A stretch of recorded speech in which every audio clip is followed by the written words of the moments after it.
Right, నమస్తే. తెలంగాణ సెక్రటేరియట్లో 5%, 10% commission అనేది విచ్చలవిడిగా కొనసాగుతుంది. కాంగ్రెస్ పార్టీ అధికారంలోకి వచ్చి సుమారు 3 సంవత్సరాలు గడుస్తుంది. ఈ 3 సంవత్సరాల్లో ఏ ఫైల్ మూవ్ అవ్వాలన్నా, ఏ ఫైల్ మీద సంతకం పడాలన్నా షాడో నాయకుల పరిపాలన నడుస్తుంది తెలంగాణ రాష్ట్రంలో. 5%, 10% కమిషన్ ఇస్తాయి, కానీ ఏ కాంట్రాక్ట్కి సంబంధించినటువంటి నిధులు కూడా విడుదలవ్వవు అంటూ కూడా పెద్ద ఎత్తున ప్రచారాలు నడిచినాయి. అదేవిధంగా చాలామంది ధర్నాలు, రాస్తారోకోలు కూడా చేసిన పరిస్థితి మనం అనేకం చూసాం. కానీ ఇప్పుడు తెలంగాణ సెక్రటేరియట్లో ఎటువంటి పరిస్థితి ఉంది? అసలు 10% తీసుకుంటున్నారా, 5% తీసుకుంటున్నారా? ఎవరు ఆ షాడో నాయకులు? అనేక విషయాలు కూడా మాట్లాడే ప్రయత్నం చేద్దాం. నాతో పాటు కాంట్రాక్టర్ వేదవ్యాస్ గారు ఉన్నారు. నమస్తే. ఏంటన్నా, ఏం జరుగుతుంది తెలంగాణ సెక్రటేరియట్లో అసలు? అంటే నినాకమన్న మీరు చూస్తే ఎవరో రిటైర్డ్ ఎంప్లాయీ ఆమె 10% తీసుకొని బట్టి భార్య 10% కమిషన్ తీసుకొని నాకు బిల్లులు అడిగింది. అందుకే ఇయ్యనందుకే నా బిల్లు రావట్లేదు, వేరే వాళ్ళు ఇచ్చిరు వాళ్ళకి వచ్చినాయని ఏదో ఆమె ఇచ్చింది. దాన్ని బట్టే మనం అర్థం చేసుకోవచ్చు 100% ఆమెకి ఇచ్చిరా ఇయ్యలేదా అనేది తెలియదు. మేము కూడా కాంట్రాక్టర్గా మేము కూడా చాలా సఫర్ అవుతా ఉన్నాం. మా బిల్లులు అయితే రావట్లేదు, సంవత్సరాలు నుంచి పెండింగ్ లో ఉన్నాయి. సెక్రటరీ లోపల కూడా ధర్నా చేసినాం, సెక్రటరీ బట్టి గారు చాంబర్ ముంగట కూడా ధర్నా చేస్తాం మా బిల్ల కోసం. కానీ ఇప్పటి వరకు అయితే దాని మీద చెల్లడం లేదు. బయట స్పెక్యులేషన్స్ అయితే బాగానే ఉన్నాయి. 10% తీసుకుంటారు, 15% తీసుకుంటారు, కానీ ఎవరికి వస్తున్నాయి, ఎవరికి ఇస్తారు అనేది ఇంతవరకు అయితే దాని మీద లేదు. బట్టి గారు కూడా ఇప్పటి వరకు కూడా దాని మీద స్పందించలేదు. ఇప్పుడు ఒక ఆమె డైరెక్ట్ గా ఇదే మైక్ టీవీలో డైరెక్ట్ గా మాట్లాడింది, నాకు ఇంత నిధులు పెండింగ్ ఉన్నాయి. అడిగితే డైరెక్ట్ గా బట్టి భార్యనే అడిగితే నాకు 10% ఇవ్వాలి అది అని చెప్పేసి మాట్లాడింది అంటా ఉన్నారు. మీరు కూడా కాంట్రాక్టులు చేస్తా ఉన్నారు, మీరు ఏమైనా పర్సెంటేజ్ ఇచ్చిందా? నేను డైరెక్ట్ ఇచ్చినట్టు అంటే మా బిల్లులు అయితే సంవత్సరాల నుంచి అయితే పెండింగ్ లో ఉన్నాయి, అది మాట వాస్తవం. ఎందుకంటే సుమారు ఎంత పెండింగ్ ఉన్నాయి? చాలా ఉన్నాయన్న, ఒక 500-600 కోట్లు దగ్గర మొన్న లాస్ట్ మంత్ మా కాంట్రాక్టర్ మిత్రులందరూ కలిసి హైదరాబాద్ మహాధర్నా అని పెట్టారు. బట్టి గారు పిలిచి మాట్లాడి లేదు తక్షణమే వాయిదా వేసుకోండి, మేము విడతల వారీగా ఇస్తాం, విడతలేదు ఏది లేదు, ఇవాళ దాకా అతి లేదు గతి లేదు, దాని మీద స్పందనే లేదు. ఇవాళ దాకా ఎంతసేపటికి చెప్పడమే తప్ప, ఏదో ఈ రోజుకి ఈ పూటకు దాటేయడమే తప్ప దాని మీద చెల్లడం లేదు, దాని మీద స్పందన లేదు.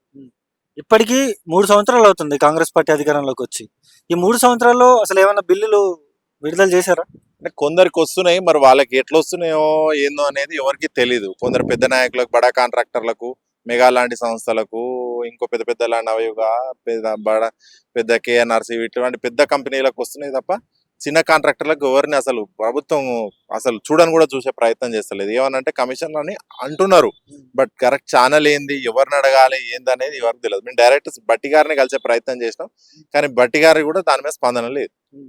మొత్తం షాడో నాయకులు ఉన్నారు లోపల అంటూ కూడా మాట్లాడుతూ ఉన్నారు. మీరేమో నిన్నగాక మొన్న అంటే కొన్ని రోజుల క్రితం మీరు ధర్నా చేసిన, డైరెక్ట్గా సెక్రటేరియట్ లోపలే ధర్నా చేశారు మీరు. మరి ప్రభుత్వంలో ఉన్నటువంటి వాళ్ళేమో మిమ్మల్ని దగ్గరికి తీస్తాం, మేము మాట్లాడతాం అది ఇది అన్నారు. మరి మేము కేసులు ఎందుకు పెట్టినట్టు? అదే ఎటువంటి కేసులు పెట్టారు? అదే డ్యామేజ్ ఆఫ్ పబ్లిక్ ప్రాపర్టీ దాని మీద కేసు పెట్టినారు. మా 10-15 మంది మీద పెట్టినారు. మేము దగ్గర 100 మంది వచ్చాం, 15 మంది మీద. అది ఎంతసేపటికి ఉన్న కాలయాపన చేస్తుంది అన్న. ఈ పాత ప్రభుత్వం చేసింది కదా, ఆ ప్రభుత్వం చేసింది మేము ఎందుకు ఇవ్వాలి అని ఒక ధోరణి. డబ్బులు ఇవ్వకుండా ఎంతసేపటికి మా దగ్గర డబ్బులు లేవు అని. డబ్బులు లేవు అంటే మరి మేమేం చేయాలి? పనులు ఎందుకు పిలుస్తారు? డబ్బులు లేనప్పుడు కాంట్రాక్టర్ కూడా పిలవద్దు కదా. కాంట్రాక్టర్ పిలిచి మమ్మల్ని ఇబ్బంది పెట్టి పనులు చేసేంత వరకు ఏమో చేయండి అనడం, పనులు చేసిన తర్వాత డబ్బుల గురించి ఊసెత్తకపోవడం. ఇంతసేపటికి బయట ప్రచారము ఏంటంటే 15% ఇస్తే వస్తాయి, 20% ఇస్తే వస్తాయి అని విపరీతంగా జరుగుతుంది. బట్ దాని మీద ఇంతవరకు ఏ నాయకుడిని కలవాలి, ఎవరిని కలవాలి అనేది తెలియదు. మరి 15%, 10% అని చెప్పేసి మాట్లాడుతూ ఉన్నారు, ఎవరు తీసుకుంటున్నారు డబ్బులు అసలు? ఇక బట్టి గారే దానికి సమాధానం చెప్పాలి. ఎందుకంటే 15% ఇచ్చిన వాళ్ళకి వచ్చినాయని కొందరు అంటారు బయట, అది ఎంతవరకు నిజం అనేది ఎవరు తెలియదు. మాకైతే రాలేదు, మేము విపరీతంగా ప్రయత్నం చేస్తా ఉన్నాం. మాలో దీంట్లో సీనియారిటీ అనేది లేదండి, సీనియారిటీ అనేది లేదు. ఎవరికి ఇష్టం ఉన్నట్టు వాడికి వస్తున్నాయి. మీకు ఈ రోజు వచ్చి ఉంటది, మీరు బయటికి ఎంత పర్సెంటేజ్ ఇచ్చిరు అంటే మీరు చెప్తలేరు, మాకేమో రావట్లేదు. అలా బయట ప్రచారం ఏమో 15% అని జరుగుతుంది. మరి దాని మీద ఎవరు చెప్పాలి? బట్టి గారే సమాధానం చెప్పాలి. ఇప్పుడు సుమారు ఎంత తెలంగాణ రాష్ట్ర వ్యాప్తంగా ఎంత నిధులు అసలు కాంట్రాక్టర్లకి రావాలి? అసలు మీకు ఒక యూనియన్ ఉంటది కదా, యూనియన్ లో ఎంతమంది ఉంటారు, ఎన్ని కోట్లు రావాలి అసలు? మా దాంట్లో మన లాస్ట్ మంత్ మేము ధర్నా చేసిన దాంట్లో 200 కోట్లు రావాలి, మన ఊరు మన బడి సంబంధించి. వేరే చిన్న చితక పెద్ద అన్ని కలిపి ఒక 1500 నుంచి 2000 కోట్లు రావాలి. ఈ 2,000 కోట్లు వస్తే కథం అసలు ఎవరికి చిన్న కాంట్రాక్టర్లకు అనేది అవసరం లేకుండా తీరిపోతుంది. కానీ అసలు దాని మీద స్పందన లేదు, ఆలోచన కూడా లేదు. 200 కోట్లు ఓన్లీ మన ఊరు మన బడి కిందకే రావాలి. మిగతా మిగతా రోడ్లు కావచ్చు, లేకపోతే భవనాలు కావచ్చు, లేకపోతే ఆఫీసులు కావచ్చు, ఇవన్నీ కలిపి ఎంత రావాలి? 2,000 కోట్లు ఉండొచ్చు అన్న సుమారు. అటు ఇటుగా 2,000, 2,500 కోట్లు ఉంటాయి. అంతకు మించి అయితే ఒక రూపాయి కూడా ఉండదు. 5 లక్షల లోపే దగ్గర 1,000-1,500 కోట్లు ఉంటాయి. 5 లక్షల లోపు అంటే ఎంతమంది సఫర్ అవుతారో మీరు ఆలోచన చేయండి.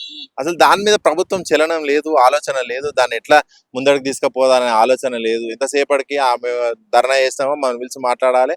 ఇగో విడతల వారికి ఇస్తాం, 2 రోజులు ఇస్తాం, 3 రోజులు ఇస్తాం అని చెప్పడము, నెల ఇస్తామని చెప్పడం తప్ప అసలు ఎంతసేపటి కాలయాపన చేసుడే తప్ప ఇంకా ప్రభుత్వానికి ఏదైనా ముందుకు తీసుకెళ్దాం, సరే అందరిని పిలిచి మాట్లాడదాం, సరే 5 లక్షల లోపలకు 2 లక్షల లోపలకు వెలిగించే ప్రయత్నం ఎవరికి ఆలోచన లేదు. మీకు ఎంత రావాలి అసలు? నాకు పర్సనల్ గా చాలా రావాలన్న, 1 కోటి రూపాయల పైన రావాలి, 1-2 కోట్ల పైన రావాలి. సరే నాకు పర్సనల్ కాదు కానీ అందరి విషయంగా నేను చెప్తా ఉన్నా. తిరుగుతా ఉన్నాం రోజు సెక్రటరియట్లకి, ఈ చాంబర్ చుట్టూ ఆ చాంబర్ చుట్టూ, ఎంతసేపు తిరిగినా దాని మీద అసలు ఎవరు స్పందించే నాయకుడు లేడు. మరి 15% కమిషన్ ఇస్తే డబ్బులు వస్తాయంటా ఉన్నారు కదా, మరి కమిషన్ ఎవరైనా దొరికిరా మీకు? ఆనలు ఉంటే చెప్పండి, అది ఇస్తాను కూడా సిద్ధంగా ఉన్నారు మా కాంట్రాక్టర్లు. అంటే ఉట్టి స్పెక్యులేషన్ అవుతుంది, బాగా విపరీతంగా స్పెక్యులేషన్ అవుతుంది. బయట 15%, 10%, 20% అని కూడా అంటా ఉన్నారు. అంటే జనరల్ ఏంటంటే దీంట్లో సీనియారిటీ లేదండి, సీనియారిటీ లేదు. ఇప్పుడు మీ బిల్లు నిన్న బిల్లు పెట్టింటారు, ఈరోజు బిల్లు వచ్చి ఉంటుంది. మీరు ఎట్లా వచ్చిందని మిమ్మల్ని అడిగితే మీరు చెప్పట్లేదు.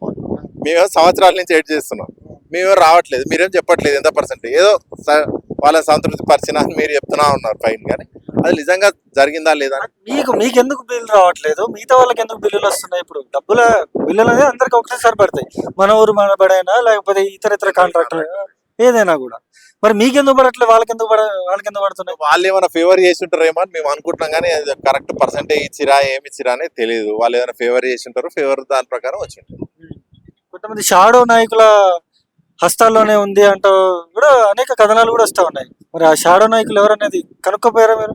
షాడో నాయకులు కలిసే ప్రయత్నం ఇంకా బట్టి గారి కంటే ఇంపార్టెంట్ అయితే వ్యక్తి ఎవరితే నాకు తెలిసి అయితే 2 ఆర్థిక శాఖ మంత్రి బట్టి గారిని కలిసే ప్రయత్నం చేస్తేనే చేద్దాం అని కాలయాపన చేస్తుంది. ఇంకా ఆయనను కలిసినాకనే చేద్దాం అని కాలయాపన చేస్తే ఇప్పుడు బయట ఇవన్నీ చూస్తూ ఉంటే బయటికి ఏమనిపిస్తుంది అంటే ఆ రిటైర్డ్ ఎంప్లాయ్ ఎవరైతే చెప్పారో 10% మేము యాక్టివ్లో చెప్పినట్టున్నారు, ఆ 10% కమిషన్ అనేది నిజమేమో, మేము కూడా ఇస్తాం సిద్ధంగా ఉన్నాం. మరి ఆ 10% ఒకవేళ నిజమే అయి ఉంటే మేము ఇస్తాం సిద్ధంగానే ఇచ్చి మా బిల్లు కూడా రాజు వస్తాం సిద్ధంగా అడుగుతాం. చెప్పింది కదా డైరెక్ట్, బట్టి భార్యనే మమ్మల్ని 10% అడిగింది అని డైరెక్ట్ గానే ఆమె చెప్తుంది కదా. మరి బట్టి గారి భార్యని కలవకపోయినరా మాకు ఇంత డబ్బులు రావాలని? రాదు కాబట్టి బట్టి ప్రమేయం లేని బట్టి భార్య ఎవరు? ఇప్పుడు మీ శాఖ మీద మీ భార్య పెత్తనం చెలాయిస్తుందంటే నీ ధైర్యం చూసుకునే కదా ఆమె చెలాయించేది. సో అది స్పెక్యులేషన్ అని నేను అంటా ఉంటా. 100% బట్టి భార్యనే తీసుకుంటే వస్తాయి అనేది అనుకో. అంటే జనరల్ గా సీనియారిటీ లేనప్పుడు ఆ మాటలకు నిజమే పనే తప్ప ఇంకోటి కాదు. ఇప్పుడు నేనేమంటానంటే మీకు చాలా కోట్లు డబ్బులు రావాలి మీ యూనియన్ కి సంబంధించినటువంటి వాళ్ళకి. మరి వెళ్ళి డైరెక్ట్ గా బట్టి గారి భార్య ఇది అపాయింట్మెంట్ తీసుకొని డైరెక్ట్ గా వెళ్ళి మరి అడగకపోయినా ఇట్లా ఉందండి మరి పరిస్థితి, మాది ఇంత డబ్బులు రావాలి, ఇంత పర్సెంటేజ్ ఇవ్వడానికి రెడీగా ఉన్నామని. మేము అంత లెవెల్లో ఇన్ఫ్లుయెన్స్ చేయగలిగితే ఆమె ఏం చెప్తా ఉంటది అంటే ఆమె బట్టి గారు మేము డైరెక్ట్ బట్టి గారిని కలిసాం. సార్ పర్సెంటేజ్ ఇస్తేందుకు మా కాంట్రాక్టర్లు సిద్ధంగా ఉండరు అని డైరెక్ట్ బట్టి గారికి చెప్పాం.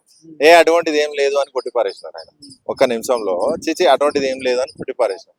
మరి ఇవన్నీ స్పెక్యులేషన్స్ అని ఆయన అంటా ఉన్నాడు. నిజంగా ఆయననే బయటికి ప్రెస్ మీట్ పెట్టి 10% లేదు, 2% లేదు, 1% లేదు, ఏ పర్సెంటేజ్ లేదు, పారదర్శకంగా మేము ఇన్ని బిల్లులు ఇచ్చినాం. ఇప్పుడు 2 ఏళ్ళు అవుతుందండి, 2-3 ఏళ్ళు అవుతుంది, ఇన్ని బిల్లు ఇచ్చామని చెప్తురా? ధైర్యంగా వచ్చి జనరల్ గా కంటిన్యూస్ ప్రాసెస్ కదా బిల్లులు, ఎవరు గవర్నమెంట్ చేసినా ఇవ్వాల్సింది. ఈయన కాకపోతే రేపొద్దుగాల ఇంకో గవర్నమెంట్ వచ్చినా ఆ గవర్నమెంట్ అయినా ఇవ్వాల్సింది. మాకైతే గవర్నమెంట్లతో సంబంధం లేదు కదా, ఎవడైనా బిల్లు ఇవ్వాల్సింది. మరి బట్టి గారు బయటికి వచ్చి లేదు ఇన్ని కోట్లు మేము రిలీజ్ చేసినాం, స్వచ్ఛందంగానే రిలీజ్ చేసినాం అంటే ఆయన చెప్పట్లేదు. వాళ్ళ రిటైర్డ్ ఎంప్లాయీస్ ఏమో 10% వాళ్ళ భార్యకి ఇస్తే వస్తాయని ఆమంటాం. అది ఎటు పోతుంది, ఏం చేస్తుంది, ఏడ దావాలి? మేము కాంట్రాక్టర్లు అనేది విపరీతంగా సఫర్ అయిపోతున్నారు. మరి ఏం చేయబోతున్నారు, మరి ఏం చేస్తారు? తెలంగాణలో ఉన్నటువంటి కాంట్రాక్టర్లు అంతా ఏం చేయబోతున్నారు? వేచి చూడడమే తప్ప ఇంకా ఆలోచన లేదు. వేచి చూడాల్సిందే. ఎంతసేపటికున్నా స్పందన లేనప్పుడు నువ్వు చేయాల్సింది ఏంది? వేచి చూడవలసింది. ఇంక మనం ఇవాళ కాకపోతే రేపు వస్తాయి అనే ఆశతో బతకవలసిందే తప్ప తిరిగి చెప్పులు అరుగుతున్నాయి. మీరు కూడా నాకు గిన్నే కలిసినారు అనుకోకుండా అదే చెప్తున్నా. తిరిగి రోజు సెక్రటరీ రావడం పోవడమే తప్ప దీని మీద ఆలోచన లేదు. గవర్నమెంట్ ఆలోచన లేదు 1%. ఇప్పుడు మన ఊరు మన బడి కింద మీరు చాలా వర్కులు చేసిండ్రు, ఇప్పుడు చాలా పథకాలు కూడా తీసుకొచ్చింది ప్రభుత్వం. చాలా బిల్డింగ్లు కట్టిస్తాం, సూపర్ స్పెషాలిటీ హాస్పిటల్ చేస్తాం అని చెప్పేసి చాలా మోడల్ స్కూల్స్ అని చెప్పేసి చాలా మాట్లాడుతుంది ప్రభుత్వం. ఇప్పుడు మరి దానికి సంబంధించినటువంటి కాంట్రాక్టులు కూడా ఇస్తా ఉన్నారు. కొంతమంది డబ్బులు కూడా పడ్డాయి. వాళ్ళకి ఎందుకు పడుతున్నాయి? అంటే అవి పెద్ద పెద్ద పెద్ద ఇప్పుడు మెగా లాంటి సంస్థకి ఇచ్చినాయి. స్కూల్స్, మోడల్ స్కూల్స్ ఉన్నాయి. అవి 100 కోట్లు 1000 కోట్ల వర్కులు. అవి ఏం చేస్తున్నారు అంటే ఇమీడియట్ గా ప్యాకేజ్ బిల్ చేసి పెద్ద కాంట్రాక్టర్లకు ఇస్తా ఉన్నారు. మెగా, తర్వాత కేఎన్ఆర్సి, నవయుగ, ఎలిమెంట్, ఇంకా హైటెక్, ఇటువంటి కంపెనీస్ ఉన్నాయి. వాళ్ళందరికి ఇస్తా ఉన్నాయి పెద్ద కంపెనీలు.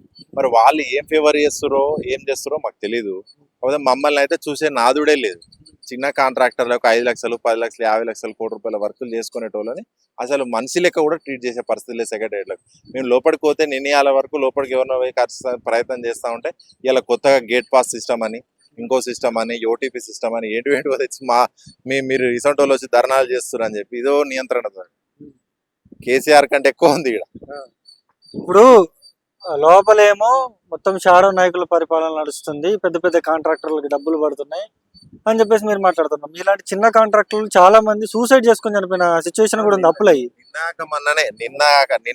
మొన్న రాత్రి మా చంద్రశేఖర్ అనే వ్యక్తి, ఖమ్మం జిల్లా వ్యక్తి, అతను మొన్ననే గుండెపోటుతో చచ్చిపోయాడు. ఆయన దగ్గర 62 లక్షల రూపాయలు మన ఊరు మనబడి బిల్లే రావాలి. ఏముంటది గుండెపోటు అనేది? ఇప్పుడు అంత ప్రెషర్ లో 3.5 ఏళ్ల నుంచి చిన్న కాంట్రాక్టర్లు 30 లక్షలు 60 లక్షలు అనేది చాలా పెద్ద అమౌంట్. ఇక ప్రెషర్ లో చనిపోతా ఉన్నారు. దగ్గర 42 మంది చచ్చిపోయారు మన ఊరు మనబడి కాంట్రాక్టర్. 42 మంది. అసలు స్పందన లేదు గవర్నమెంట్. కనీసం కండోలెన్స్ కూడా చెప్పలేదండి. ఇవాళ దాకా కొన్ని చచ్చిపోయిండు పాపం అని చెప్పి కండోలెన్స్ కూడా లేదు. వాని బిల్లు కూడా రిలీజ్ చేయాలి. సరే సరే వాడు చచ్చిపోయినందుకన్నా వాని బిల్లు ఇవ్వాలన్నా, అది కూడా లేదు ఇవాళ దాకా. మొత్తం 42 మంది చచ్చిపోయారు అని చెప్పేసి మీరు అంటా ఉన్నారు కదా, మరి వాళ్ళకి సంబంధించినటువంటి బిల్లుల కోసం ఎవరు తిరుగుతున్నారు? ఇంకా తిరిగేటోళ్ళు తిరుగుతారు, లేని వాళ్ళు వదిలేస్తారు. ఏం చేస్తారు? ఇప్పుడు నాకేమైతే మా ఇంట్లో శక్తి ఉంటే తిరుగుతారు, తిరగలేని ఇంట్లో ఉంటే తిరగకుండా వదిలేస్తారు. ఇంకా దానివల్ల ఉపయోగం లేదు. నేను ఇంతసేపు గవర్నమెంట్ దాని కాలయాపన చేయడం, రేపిస్తాం మాపిస్తాం ఇప్పుడు దుబారా ఖర్చు 100 పెడుతున్నారండి. హెలికాప్టర్లలో తిరుగుడు, ఢిల్లీకి పోవుడు, తిరుగుడు ఇవన్నీ దుబారా ఖర్చు పెడతా ఉన్నారు. ఇవన్నీ దుబారా తిరిగే బదులు 1000-2000 కోట్లు గవర్నమెంట్ అనుకుంటే ఎంతసేపట్లో ఇవ్వచ్చు? 5-10 నిమిషాలు ఇవ్వచ్చు. వాళ్ళు పెట్టిన దుబారా ఖర్చులో 1-2% ఇది ఇచ్చి పడేయవచ్చు ఒక 5-10 నిమిషాల్లో వాళ్ళు దలుచుకుంటే. అది లేకుండా ఎంతసేపటికి పర్సంటేజ్లు, సెక్రటరీల తిరుగుడు, ఇవన్నీ రైజింగ్ తెలంగాణ అంటా ఉన్నాడు. మెస్సీని తీసుకొచ్చి మ్యాచ్ కూడా ఆడిపించండి కదా. మొత్తం అంతా దుబారానే. నేను అనేది అదే అండి, దుబారా ఖర్చు పెట్టడం. రైజింగ్ లేదు, ఏది లేదు. ఎంతసేపు డౌన్ ఫాల్ స్టార్ట్ అయింది. మీకు రియల్ ఎస్టేట్ వ్యాపారం లేదు రాష్ట్రంలో, కాంట్రాక్టర్లకు బిల్లులు లేవు. ఎవరు కడుతురండి అసలు? ఎవరు? అంత మెగావాడు ఇంకోడోడు. ఇవాళ మంత్రి స్టేట్మెంట్ ఇస్తాడు ఏమని, ఆంధ్ర కాంట్రాక్టర్లకు ఇయ్యము, తెలంగాణ వాళ్ళకి ఇస్తాము. నువ్వు ఇచ్చేదే ఆంధ్రాలకు. నువ్వు వాళ్ళు తప్ప నీకు తెలంగాణకి ఒకరిని వర్క్ ఇవ్వవు, ఒకరిని పేమెంట్ ఇవ్వవు. నీకు ఎంతసేపు ఆంధ్రోలు కావాలి, మళ్ళీ నువ్వు తెలంగాణకి వర్క్లు ఇస్తాం, ఆంధ్రోలకి ఇవ్వ. ఆంధ్రోలు తప్ప నీ దగ్గర అంటే ఎవరు? మెగా లాంటి సంస్థ అండి. మెగా ఉంది, నవయుగ ఉంది, బిహెచ్ఈఎల్ ఉంది, బిహెచ్సిపిఎల్ అని ఉంటుంది, బిహెచ్సిపిఎల్ ఉంది. వీటికే ఇస్తున్నారు తప్ప. కృష్ణారావు కంపెనీ ఉంది, వీటికే ఇస్తారు. ఎన్సీసీకి ఇస్తారు. ఎవరు? ఆంధ్ర కంపెనీస్ కాకుండా మన తెలంగాణ ఒక్కొక్కరికి ఇస్తురా? ఇప్పుడు కేఎన్ఆర్ ఉంది మన దగ్గర కూడా, పెద్ద కంపెనీ. అయితే కేఎన్ఆర్కి ఏ పాటు రోడ్లు ఇచ్చినాం, ఏ పాటు వర్క్లు ఇచ్చినాం. నీకు ఎంతసేపటికి ఆంధ్రలో మంచి వేసి కనపడుతుంది తప్ప నీకు మా వాళ్ళకి అసలు, మన వాళ్ళు అసలు ఒక్కడన్నా ఎలిజిబిలిటీ లేదా? ఎంతసేపు వాళ్ళకే ఇవ్వాలి, వాళ్ళకే మోడల్ స్కూల్, వాళ్ళకే రోడ్లు, వాళ్ళకే కాంట్రాక్ట్లు, అన్ని పేమెంట్లు కూడా వాళ్ళకే. మనోడేమో బెల్లం పెట్టాలి. లోపల తెలుగుదేశం పార్టీ నాయకులు కూడా చాలా మంది తిరుగుతూ ఉన్నారు. తెలుగుదేశం పార్టీ నాయకుల హస్తాల్లోనే ఉందంటూ కూడా అనేక ఆరోపణలు వస్తూ ఉన్నాయి. ఎందుకంటే నేను చెప్తున్నా కదా, ఇప్పుడు కాంట్రాక్టర్లు ఆంధ్రులే, పైరవికారులు ఆంధ్రులే. ఇప్పుడు మన ఆర్ఎండ్బిలో మన లెటర్ కూడా గవర్నమెంట్ ఆఫ్ తెలంగాణ బదులు గవర్నమెంట్ ఆఫ్ ఆంధ్రప్రదేశ్ అని పడుతుంది. మరి దాన్ని బట్టి మనం అర్థం చేసుకోవచ్చు కదా. 100% వాళ్ళందరూ నడుస్తూ ఉన్నారు అనుకోవాలి. ఏం చేయబోతున్నారు కాంట్రాక్టర్లు అందరూ? ఏం చేయబోతున్నారు? అన్ని చర్చిస్తామండి. మన లాస్ట్ మంతే ధర్నా పెట్టే ప్రోగ్రామ్ ఉండే, గట్టిగా రిక్వెస్ట్ చేసారు వాయిదా అయ్యండి, విడతల వారిగా ఇస్తామని. ఆల్రెడీ 2 నెలలు దాటుతా ఉంది, ఇవాళ దాకా దానినే లేదు. ఈ 2-3 రోజుల్లో కార్యాచరణ ప్రకటిస్తాం. అది చూస్తున్నాం కదా, ఇప్పటికే 42 మంది, సుమారుగా 42 మంది ఇదే సెక్రటేరియట్ లో బిల్లులు రాక 42 మంది, కొంతమంది గుండెపోటుతోని, కొంతమంది అప్పులు తట్టుకోలేక సూసైడ్ చేసుకొని చనిపోయిన దాఖలాలు ఎన్నో ఉన్నప్పటికీ ఈ ప్రభుత్వం మాత్రం పట్టించుకోవట్లేదంటూ కూడా ఇక్కడ ఉన్నటువంటి కాంట్రాక్టర్లు కూడా మాట్లాడుతూ ఉన్నారు. ఒక రిటైర్ అయినటువంటి ఎంప్లాయీ మొన్న ధర్నా చౌక్లో ధర్నా నిర్వహిస్తున్నప్పుడు మైక్ టీవీ బృందం అక్కడికి వెళ్ళినప్పుడు ఆమె డైరెక్ట్గా ఏం మాట్లాడింది, డైరెక్ట్గా బట్టి గారి భార్య మమ్మల్ని కమిషన్ అడుగుతుందంటూ ఆమె డైరెక్ట్గా లైవ్లో చెప్పింది. ఆ వీడియో ఒకసారి మీకు చూపించే ప్రయత్నం చేస్తా. ఫస్ట్ ఆ పైసలు మాకు ఇచ్చేయాలని నేను కోర్టు కూడా ఇచ్చేవరకు మేము ఏ డిపార్ట్మెంట్ లో చేసాం, మెడికల్ అండ్ హెల్త్ లో చేసి నాలో 40 లక్షల బిల్లు ఉంది. అది సూరి లేదు సై లేదు. 10% అడిగింది బట్టి మాకు పెళ్ళం. నేను పోతే డైరెక్ట్ 10% ఇచ్చిన వాళ్ళు 5% 8% ఇచ్చిన వాళ్ళకి బిల్లులు పాస్ అవుతున్నాయి. 120 కోట్లు 150 కోట్లు రిలీజ్ అయింది అంటున్నారు. 700 కోట్లు రిలీజ్ అవుతున్నాయి అంటున్నారు. కానీ ఏమి లేదు ఆడ. 10%, 5%, 15% ఇట్లా కమిషన్ ఇస్తే తప్పించి బిల్లులు పాస్ చేయట్లేదంటూ కూడా అనేక కథనాలు వస్తున్నప్పటికీ ప్రభుత్వం మాత్రం పట్టించుకోవట్లేదు. కనీసం మౌనమే అంగీకారంగా కొంతమంది నాయకులు వ్యవహరిస్తున్న తీరుంది. నిన్నగాక మొన్న ఎవరైతే ఈ కాంట్రాక్టర్లు ఉంటారో డైరెక్ట్ సెక్రటేరియట్ లోపలికి వెళ్ళి ధర్నా చేస్తే బయట గేట్ పాస్ సిస్టమ్ పెట్టినట. ఓటీపీ రావాలి, లేకపోతే గేట్ పాస్ రావాలి, లేకపోతే లోపలికి పంపేయమంటూ కూడా కాంట్రాక్టర్లని చెప్పులు ఎరిగిపోయేటట్టు కాంట్రాక్టర్లను తిప్పుతున్న పరిస్థితి. మరి ఏమైతుంది, 3 సంవత్సరాల కాంగ్రెస్ పార్టీ పరిపాలనలో రేజింగ్ తెలంగాణ అని చెప్పి సీఎం రేవంత్ రెడ్డి గారు అంటారు. ఇక్కడ చూసుకుంటేనేమో మొత్తం కమిషన్ల పరిపాలన నడుస్తుంది. మొత్తం షాడో సీఎం అని, లేకపోతే కొంతమంది ఆంధ్ర పెత్తందారుల కమందా హస్తల్లో సెక్రటేరియట్ ఉందని అనేక కథనాలు వస్తున్నాయి. మరి ఏమవుతుంది, ఇప్పటికైనా కాంగ్రెస్ ప్రభుత్వంలో ఉన్నటువంటి నాయకులు వీళ్ళ ఏదైతే కాంట్రాక్టర్ బిల్లులు ఉన్నాయో ఆ బిల్లులను వెంటనే విడుదల చేయాలంటూ కూడా వీళ్ళైతే డిమాండ్ చేస్తున్న పరిస్థితి. మరి ప్రభుత్వం పట్టించుకుంటుందా పట్టించుకోదా అనేది చూడాలి. ఖచ్చితంగా ఇంకో 2 సంవత్సరాలు ఇదే పార్టీ అధికారంలో ఉంటుంది. వీళ్ళు కనుక డబ్బు లేకపోతే ఇదే కాంట్రాక్టర్లు బుద్ధి చెప్పే పరిస్థితి కూడా ఉంటుంది. అటువంటి పరిస్థితి తెలంగాణ రాష్ట్రంలో ఉంది. ఇది ఇక్కడ ఉన్న పరిస్థితి. వీడియో జర్నలిస్ట్ రాఘవ్తో సన్నీ మైక్ టీవీ, హైదరాబాద్.